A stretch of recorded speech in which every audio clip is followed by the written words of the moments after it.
कैसे कॉर्पोरेट के चंगुल से छुटकारा मिलेगा इस देश को? जो सरकार कॉर्पोरेट के हवाले सब कुछ कर चुकी है, जब भी चुनाव आएगा कॉर्पोरेट पैसों का वो नदियां बहा देंगे उसके पीछे। उस चंगुल से कैसे आज़ाद होगा? कैसे दूसरी पार्टियां इलेक्शन लड़ सकती है इस लोकतंत्र में? कैसे क्षेत्रीय पार्टी लड़ पाएंगी? क्योंकि जितने भी लाइफलाइन जो होता है उन लोगों का, वो पैसे चाहिए आज के डेट में चुनाव लड़ने के लिए, पॉलिटिकल संघर्ष करने के लिए। उनकी लाइफलाइन को खत्म किया जा रहा है। जेएनयू एक ऐसा संस्थान था जहां से सवाल उठते थे। 2014 के बाद से जेएनयू की रेपुटेशन को टार्निश करने की कोशिश की गई, सवालों को दबाने की कोशिश की गई। नतीजतन ये है कि कई यूनिवर्सिटी में, कई कॉलेज में स्टूडेंट पे बैन लगा दिया गया है कि आप प्रोटेस्ट नहीं करेंगे। क्या इसी लोकतंत्र की कल्पना की थी? क्या इसी लोकतंत्र को लाने के लिए मोदी जी पार्लियामेंट के सीढ़ी पे मत्था टेक के आए थे? क्या इसीलिए मत्था टेक के आए थे कि इस देश का जो चौथा स्तंभ जिसका काम था सवाल पूछना, उसको जेब में रख लूंगा? क्या इस मीडिया को खरीद के और जनता कोई आवाज ना उठाए उसकी पुरजोर प्रबंध कर दूंगा? तो जेएनयू जैसे इंस्टीट्यूट पे जब हमला किया जाता है, आपने कहा कि मोइनुल इस्लाम के मौत होने के बाद उसकी जो लिंचिंग हो गई या मार दिया गया, उसके बाद मीडिया का एक बंदू उस पर कूद रहा था, लेकिन वो तो फिजिकल कूद रहा था। गुजरात में जो मोरबी का पुल टूटा है, जो मौतें हुई है 141 के करीब, उस पे मीडिया वर्चुअल नहीं कूद रही है, वो भी तो कूद नहीं है, जो जनता को जिम्मेदार बता रही है। जब उस मीडिया को खरीद के जेब में रख लिया गया है, तो इनकी आवाज तो, आप आसाम से आवाज आते आते बात करते हैं, ये जंतर मंतर से इस बैरिकेडिंग के बाहर आवाज तक नहीं जा सकती। आज वो हालत है इस लोकतंत्र में आवाज उठाने के लिए, तो कैसे आवाज पहुंचेगी? आप जैसे जो छोटे मीडिया हाउसेस हैं, जो इंडिपेंडेंट मीडिया हाउसेस हैं, क्योंकि आज हमारे पास एक प्लेटफॉर्म है सोशल मीडिया जैसा, जहां पे सिर्फ और सिर्फ जो मेन स्ट्रीम मीडिया, जो बिकी हुई मीडिया है, जो जिसको हम गोदी मीडिया कहते हैं, उस मीडिया के बियॉन्ड जो लोग अपनी आवाज़ पहुंचा पा रहे हैं। माइनॉरिटीज, दलित सब चिल्ला रहे हैं, जो कुर्सी पे बिठाते हैं, लेकिन क्या वो इस त्रासदी से छुटकारा पा पाएंगे? और छुटकारा पाने का लोकतंत्र में एक ही रास्ता दिया गया है, आपका अंगूठा यानी वोट। दोस्तों नमस्कार। असम से माइनॉरिटीज स्टूडेंट्स जो आए हुए हैं और जो अलग अलग मुद्दों पे आज जंतर मंतर पर बैठ के विरोध प्रदर्शन कर रहे हैं, हमारे साथ हैं अपेक्षा जी जो जेएनयू से हैं। अपेक्षा जी, किस तरह से आप इनको सपोर्ट कर रहे हैं और जो मुद्दा इनका है, माइनॉरिटीज ही इस देश में सरकार बनाती है, आज वो माइनॉरिटीज खतरे में, चाहे किसी भी माइनॉरिटीज का आप नाम ले लीजिए, तो ये जो आज यहाँ पे चिल्ला रहे हैं असम से आकर के, खासकर एनआरसी के विरोध में, इनके मौलिक अधिकारों के लिए, तो क्या लगता है आपको सरकार सुनने वाली है इनकी? देखिए, यहाँ पे जब लोग आते हैं प्रदर्शन करने के लिए, तो वो सिर्फ और सिर्फ सरकार तक आवाज़ पहुँचाने की बात करने के लिए नहीं आते हैं। वो जो देश भर के नागरिक हैं, जो आज देश भर में लोगों को ये भी नहीं पता है कि अपने ही देश में एक स्टेट में, आसाम में 5 डिटेंशन सेंटर्स बने हुए हैं और एक छठा बन रहा है। अपने ही देश में जो नागरिक हैं उनसे उनके वोटिंग राइट्स डी वोटर कह के एक कैटेगरी बना के छीन लिए जाते हैं। अपने ही देश में जो सिटीजन्स हैं, सिर्फ और सिर्फ इस बात को कह के कि आपके पास दस्तावेज नहीं है, आपके परिवार यहाँ पे थे, सालों से रह रहे थे, जनरेशन से, पुश्तों से रह रहे थे, उस चीज़ को इस्टेब्लिश करने के लिए आपके पास कोई डॉक्यूमेंट्री प्रूफ नहीं है, इसीलिए आप इलीगल हैं। तो ये सारी बातें बाकी नागरिकों तक पहुंचाने की ज़रूरत है, क्योंकि हम ये चीज़ साफ साफ देख रहे हैं कि मेन स्ट्रीम मीडिया इस बात को नहीं पहुंचा रही है कहीं भी। आसाम से न्यूज़ आते आते तक मेन स्ट्रीम मीडिया में कहीं ना कहीं रुक जाती है। हम ये बात नहीं जान पाते हैं कि 2019 ही नहीं, उससे पहले भी इन सारी चीज़ों को लेकर प्रोटेस्ट चल रहे थे, और कोविड के दौरान भी जब बाकी देश भर में शायद एंटी सीए प्रोटेस्ट रुक गए थे, कहीं ना कहीं आसाम में ये चीज़ें चल रही थी। जब पिछले साल मोइनुल हक को मारा गया, और पूरे देश भर ने, नहीं सिर्फ दुनिया भर ने भी देखा कि ऑन कैमरा उनको कितनी बर्बरता से मारा गया, और फिर एक जर्नलिस्ट आकर उनके ऊपर, उनके मृत लाश पर कूदते हैं। तो ये सारी चीज़ें, और उन लोगों पर कोई कार्रवाई नहीं होती है, उन पुलिस ऑफिशियल्स पर कोई कार्रवाई नहीं होती है। हिमंत शर्मा के जो भाई हैं, जो वहाँ पे ऑफिशियल थे पुलिस के, वो कहते हैं कि अनफॉर्चुनेट है, पर कभी कभी ऐसी चीज़ें हो जाती है। तो इस तरीके का जो एक इम्प्यूनिटी है पुलिस को, एक पुलिस स्टेट आपने बना रखा है, इस बात को बाकी देश के नागरिकों तक पहुंचाने की ज़रूरत है, और उन्हें ये याद रखने की ज़रूरत है कि आज अगर ये आसाम में एक स्टेट में हो रहा है, कल जो इन्होंने एनआरसी आसाम में पूरा इम्प्लीमेंट किया, वो देश भर में करना चाहते हैं। ये आपके घरों तक भी आएंगे। हमें याद रखने की ज़रूरत है कि 19 लाख लोगों का जिनका नाम नहीं आया एनआरसी में, उसमें से ज़्यादा मात्रा में लोग हिंदू थे।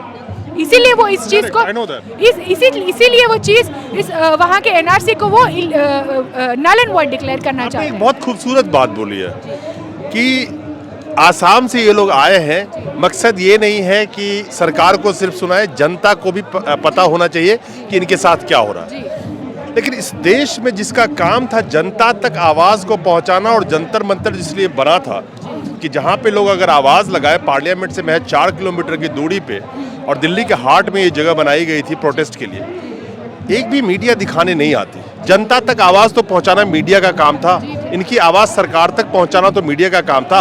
और लोकतंत्र में अगर मीडिया सवाल पूछता है तभी सरकार पे कोई प्रेशर पड़ता है। जब उस मीडिया को खरीद के जेब में रख लिया गया है, तो इनकी आवाज तो, आप आसाम से आवाज आते आते बात करते हैं, ये जंतर मंतर से इस बैरिकेडिंग के बाहर आवाज तक नहीं जा सकती। आज वो हालत है इस लोकतंत्र में आवाज उठाने के लिए, तो कैसे आवाज पहुंचेगी? आप जैसे जो छोटे मीडिया हाउसेस हैं, जो इंडिपेंडेंट मीडिया हाउसेस हैं, क्योंकि आज हमारे पास एक प्लेटफॉर्म है सोशल मीडिया जैसा, जहाँ पे सिर्फ और सिर्फ जो मेन स्ट्रीम मीडिया, जो बिकी हुई मीडिया है, जो जिसको हम गोदी मीडिया कहते हैं, उस मीडिया के बियॉन्ड जो लोग अपनी आवाज़ पहुँचा पा रहे हैं, आज वही माध्यम है, वही मीडियम है हमारे पास। और हम लोग जो अलग अलग यूनिवर्सिटी से, अलग अलग तबकों से आते हैं यहाँ पे सॉलिडारिटी देने के लिए, हम अपने अपने यूनिवर्सिटीज़ में जाके, अपने स्पेसेस में जाके इन बातों को आगे लेकर जाए, यहाँ से हम सीखें कि इनके मुद्दे क्या है, उन मुद्दों को बाकी आगे बढ़ाएं, इन सारे प्रोटेस्ट को आगे बढ़ाएं और लोगों में ये बात ले जाए। आज यही माध्यम बचा है हमारे पास। हम देख चुके हैं, अभी जो मोरबी ब्रिज का हादसा हुआ, हम देख चुके हैं, वही मीडिया जो कुछ सालों पहले ममता बनर्जी की सरकार को गालियां दे रही थी, आज कहती है कि जो लोग ब्रिज पर खड़े थे उन लोगों की वजह से वो ब्रिज कोलैप्स। मैं एक मिनट से रोकना चाहता हूँ। मैं इस सवाल पे आ रहा था। आपने कहा कि मोइनुल इस्लाम के मौत होने के बाद, उसकी जो लिंचिंग हो गई या मार दिया गया, उसके बाद मीडिया का एक बंदू उस पर कूद रहा था, लेकिन वो तो फिजिकल कूद रहा था। गुजरात में जो मोरबी का पुल टूटा है, जो मौतें हुई है 141 के करीब, उस पे मीडिया वर्चुअल नहीं कूद रही है, वो भी तो कूद नहीं है। जो जनता को जिम्मेदार बता रही है कि क्यों गए, टिकट कौन काट रहा था वहां पे, बिना फिटनेस सर्टिफिकेट के वो पुल कैसे खोल दिया गया, एडमिनिस्ट्रेशन कैसे जिम्मेवार नहीं है, सरकार कैसे जिम्मेवार नहीं है। तो मीडिया तो अभी भी तो लाशों पे ही राजनीति कर रही है। वो तो एक दिख रहा था, यहाँ तो 141 के लाशों पे कूद रही है वर्चुअली। क्या हम ये कह नहीं सकते? बिल्कुल बिल्कुल, एक तरीके से जो मोइनुल हक के साथ हुआ वो सिंबॉलिक था कि मीडिया आज लोगों के राइट्स या लोगों के वॉइसेस पर और उनकी जिंदगियों के साथ क्या करे, किस तरीके से खिलवाड़ कर रही है। और ये हमने देखा किस तरीके से जी न्यूज़ और आज तक और इन सारे एंकर्स ने उस पूरे इंसिडेंट को, जो लोग मारे गए मोरबी पे, उन्हीं लोगों पर थोप दिया, इस पूरे उसका पूरा ब्लेम थोप दिया गया। ये चीज़ कहीं नहीं देखी गई कि वहाँ पे इलेक्शंस के कॉन्टेक्स्ट में जब लोगों को अस्पताल ले जाया जाता है तो वहाँ पे ये फोकस नहीं होता है कि इतने लोग मारे जा रहे हैं, इतने लोग घायल हैं। ये फोकस होता है कि अगले दिन प्रधानमंत्री आ रहे हैं तो हमें हॉस्पिटल का हुलिया बेहतर करना है। जब वहाँ पे यूएस के तब के प्रेसिडेंट आने वाले होते हैं, उनकी ये मंशा नहीं होती है, ये इच्छा नहीं होती है कि वहाँ के लोगों के कंडीशंस हम बेहतर करें, स्लम्स को किस तरीके से ढका जाए, ये उनकी कोशिश रहती है। तो हम देख पा रहे हैं कि सरकार किस तरीके की एक लीपापोती की राजनीति करना चाहती है और लोगों के आंख में धूल झोंकना चाहती है कि सब कुछ कुशल मंगल है, सब कुछ चंगा है यहाँ पे। पर हम जब ये प्रोटेस्ट करते हैं, हम जब यहाँ से दलीलें देते हैं और इन प्रोटेस्ट को आगे लेकर जाते हैं, हमें उस लीपापोती की राजनीति को तोड़ने की एक कोशिश करते हैं हम लोग, और वही कोशिश हम आगे लेकर जाएंगे कि ये सारी जो आवाज़ है, जो आसाम से यहाँ पे इतने मेहनत करके यहाँ पे आए हैं, उन आवाज़ों को हम दिल्ली की सड़कों तक हम लेकर जा सकें। आप जेएनयू से बिलोंग करती है, आपने देखा होगा कि जेएनयू एक ऐसा प्रीमियर इंस्टीट्यूट रहा इस देश में जहां से सवाल उठते रहे, सरकार किसी की रही हो, किसी भी पार्टी की सरकार हो, जेएनयू एक ऐसा संस्थान था जहां से सवाल उठते थे। 2014 के बाद से जेएनयू के रेपुटेशन को टार्निश करने की कोशिश की गई, सवालों को दबाने की कोशिश की गई। नतीजतन यह है कि कई यूनिवर्सिटी में, कई कॉलेज में स्टूडेंट पे बैन लगा दिया गया है कि आप प्रोटेस्ट नहीं करेंगे। क्या इसी लोकतंत्र की कल्पना की थी? क्या इसी लोकतंत्र को लाने के लिए मोदी जी पार्लियामेंट के सिरे पे मत्था टेक के आए थे? क्या इसीलिए मत्था टेक के आए थे कि इस देश का जो चौथा स्तंभ जिसका काम था सवाल पूछना, उसको जेब में रख लूंगा? क्या इस मीडिया को खरीद के और जनता कोई आवाज ना उठाए उसकी पुरजोर प्रबंध कर दूंगा? तो जेएनयू जैसे इंस्टीट्यूट पे जब हमला किया जाता है, मैं हमले की बात कर रहा हूँ, जो लड़के घुसे थे वो बीजेपी के थे, पहचाने गए थे। जब उन पे कार्रवाई नहीं होती है तो एक संदेश दिया जाता है कि तुम जो कर सकते हो करो, सिर्फ तुम्हें बीजेपी के साथ रहना है, कुछ भी कर दोगे, देश में कोई तुम्हें पूछने वाला नहीं है, कोई कानून तुम्हारे लिए शायद नहीं होगा। गार्गी कॉलेज में, लड़कियों के कॉलेज में लोग घुस जाते हैं, उसमें ही बीजेपी के लोग थे। एक संदेश दिया गया। आज उसी का नतीजा है कि जब हत्या और बलात्कारी के दोषी, आरोपी नहीं दोषी के समर्थन में उनको माला पहनाते हैं, हत्या और बलात्कार के आरोपियों के समर्थन में झंडा लेके निकल जाते हैं।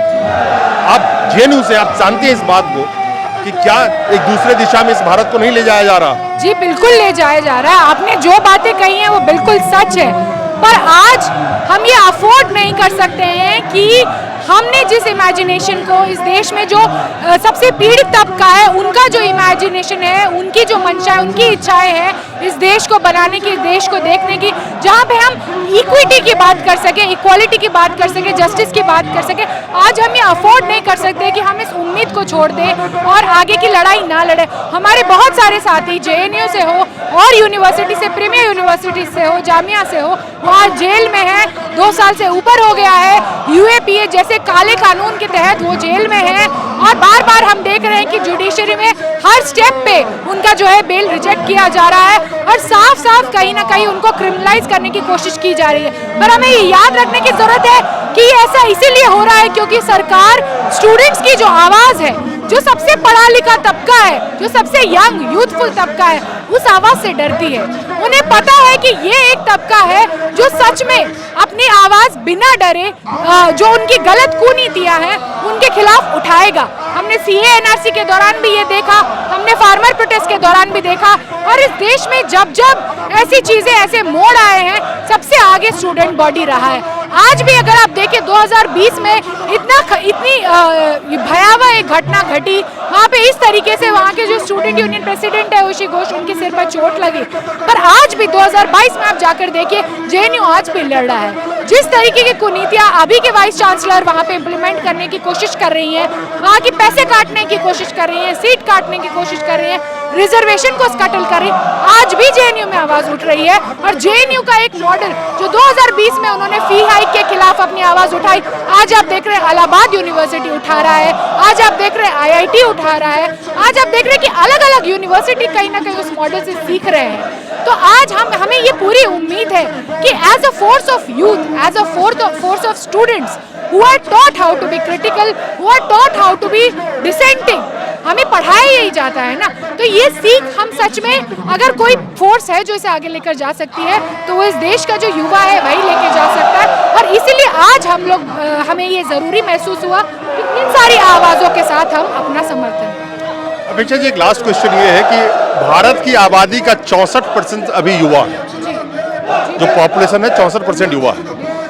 उन युवाओं के बीच में धर्म, जाति, नफरत की राजनीति फैला फैला के उनको भी कहीं बांट दिया गया है, क्योंकि सबसे बड़ी ताकत अभी आज के वक्त में भारत के युवा है। भारत को किस दिशा में ले जाना है उसका फैसला युवा को करना है, लेकिन जिस दिशा में भारत को धर्म और नफरत की राजनीति के नाम पे ले जाया जा रहा है, क्या आज आजादी के बाद से सबसे बड़ा बेरोजगारी का दौर चल रहा है? क्या युवा को ये पता नहीं चल रहा है? आजादी के बाद से जिस तरह से आज शिक्षा का प्राइवेटाइजेशन किया जा रहा है, कितने लोग पढ़ाने के काबिल रह जाएंगे अपने बच्चे को? आखिर युवाओं की आवाज उठ क्यों नहीं रही है? देखिए, ये कहना मुझे नहीं लगता पूरी तरीके से सही होगा कि युवाओं की आवाज नहीं उठ रही है। हमने अभी रिसेंटली जो अग्निपथ स्कीम में जिस तरीके के प्रोटेस्ट हुए, हमने देखा किस स्केल पे प्रोटेस्ट हो रहे थे, और वो आवाजें कौन सी आवाजें थी? वो जिस तरीके से आप सरकारी नौकरियों को कॉन्ट्रैक्चुअलाइज कर रहे हैं, जो बेसिक बेनिफिट्स उनसे छीन रहे हैं, जो एक सिक्योरिटी के लिए लोग सरकारी नौकरी लेने की जद्दोजहद में लगे रहते थे, और इतनी हाई अनएम्प्लॉयमेंट है, इसीलिए वो प्रोटेस्ट हो रहे हैं और इतने बड़े स्केल पे हो रहे हैं।